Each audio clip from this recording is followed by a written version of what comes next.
بسم اللہ الرحمن الرحیم۔ السلام علیکم ویورز۔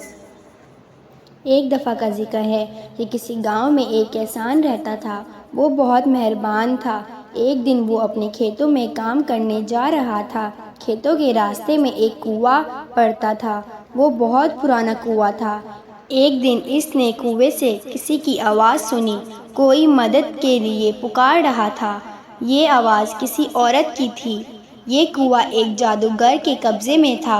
کسان نے سوچا کہ شاید جادوگر عورت کا روپ بدل کر مجھے پھنسانے کی کوشش کر رہا ہے۔ جب یہ آواز مسلسل 3 دن تک آتی رہی تو کسان نے ایک کنویں میں جھانک کر دیکھا تو یہ ایک خوبصورت پری تھی جو زنجیروں میں جکڑی ہوئی تھی۔ اس پری نے کسان سے کہا کہ تم میری مدد کرو اور جب تک میں ان زنجیروں میں جکڑی رہوں گی تب تک میرا کوئی جادو نہیں چل سکتا۔ کسان اس وقت گھر سے رسی لے آیا اور پری کو کنویں سے نکالا۔ جب پری کنویں سے نکلی تو اس نے اپنی جادو کی چھڑی سے کنویں کو آگ لگا دی اور کنویں کے ساتھ جادوگر بھی مر گیا۔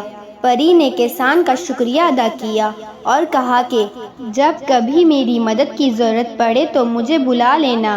پری نے کسان کو ایک انگوٹھی دی اور کہا کہ جب تم مجھے بلانا چاہو تو یہ انگوٹھی اپنی ہاتھ میں پہن لینا، میں فوراً آ جاؤں گی۔